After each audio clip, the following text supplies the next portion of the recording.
Hey, what's up? Okay, so this is where I walk. Just, typical, wonderful little woodsy area and smack dab in the middle of my neighborhood. I'm not sure why they call Atlanta the city in the trees, but anyway, this is kind of an example of that. So I wanted to talk about my verbal journaling because this is somewhat where I go and talk to myself, talk out loud to my friends, the trees. And first I want to just say why I think it's interesting to do verbal journaling. Because two very distinct things, kind of paradoxical. One is it helps me, it helps us, journaling in whatever form, helps you get things out, right? So it helps you clear the mind clutter and just remove all of it's kind of like we talk about in mindfulness meditation, the mind is like a snow globe and it's all shaken up, and it's like the snow and the snow globe is everywhere. And so journaling in whatever form allows you to just kind of let that snow settle, right? And just to kind of see clearly. And so there's one piece about letting things go. The next piece is what I'm going to expand on, and what I've been experimenting with and what I've noticed is, sorry, there are lots of bugs out today, is that it also helps you trust yourself more. And what I've learned through my talking and walking in the woods is that I have learned how to get to know the parts of my personality more. I have learned how to listen deeply. So it lets journaling in whatever form, lets you express yourself and let things go and get clearer. And then it helps you listen deeply. And so while some of that is like sweeping away and clearing, another is moving down further and getting to know yourself in a different way, or in a deeper way. So, by the way, it's just like nature is just so apropos, isn't it? Like, look at this.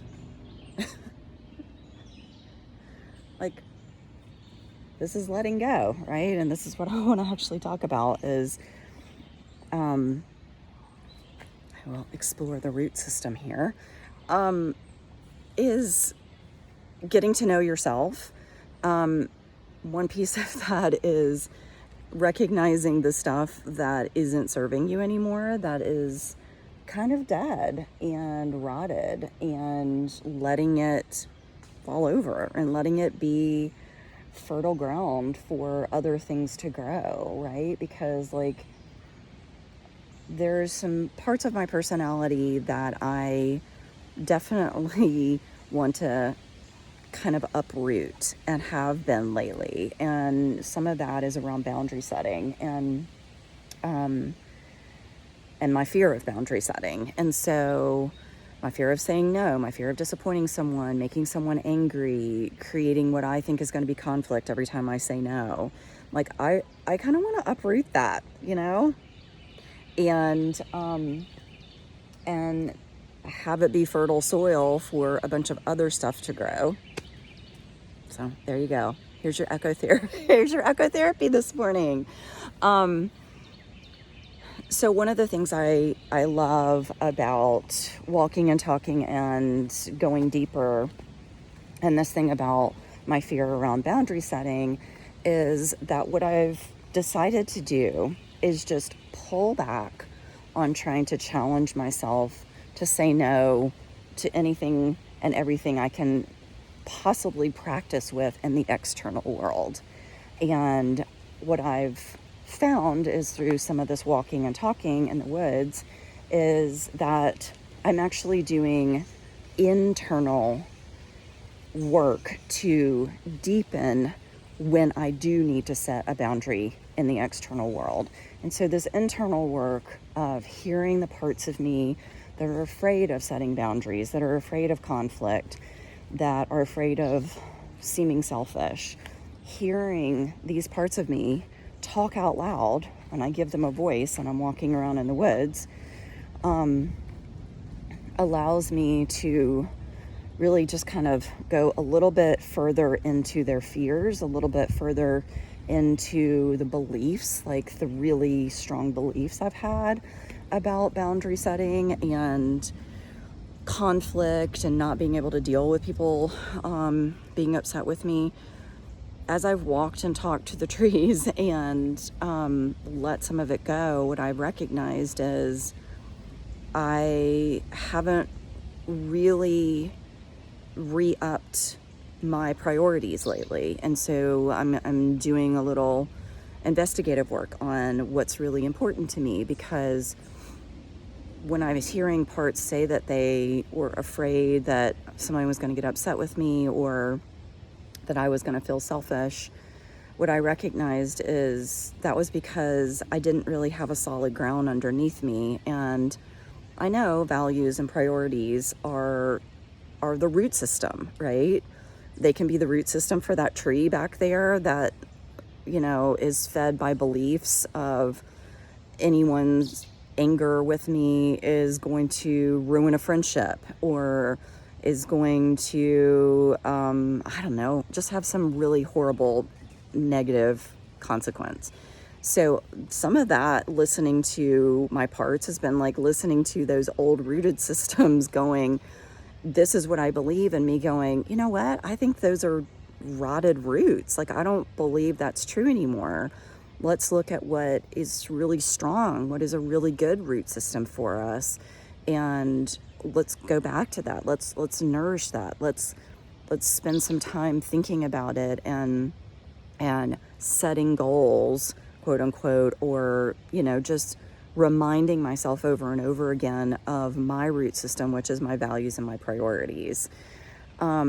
So that's what I've learned as I've been hanging out with these beautiful trees and these just beautiful paths that have been stuck in the middle of my neighborhood. And I've been living here for 15 years, and I used to come in here all the time, and I stopped. So now I'm coming in here and I'm talking and I'm walking and I'm getting to know the parts of me, and I'm helping them uproot some things that maybe I believed when I was 25, because I was scared and I was out in the world and I felt kind of incapable and a little bit alone.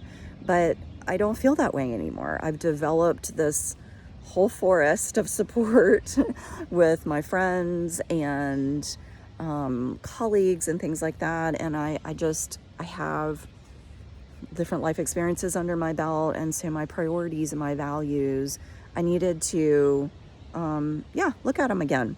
And also remember the ones that were deeply rooted that I haven't tapped into, that I haven't actually said to myself, like, yes, like creativity is a value for me, but what does that actually now mean or look like in my life? Like, what am I doing that's creative?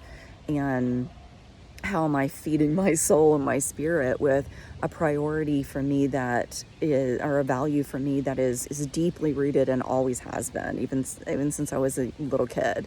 And that is telling story and being creative and writing and putting personality and character to my internal world, which is why I love internal family systems. So this has been, I'm going to wrap this up. It's been 10 minutes. So this has been my share with you about what verbal journaling and walking in the woods and internal family systems and values work has been like for me lately. It's it's so helping me get to a place where I feel more grounded and rooted. And this whole thing, this environment is just what does it for me. You got to find that environment that helps you remember and tap into what is important to you.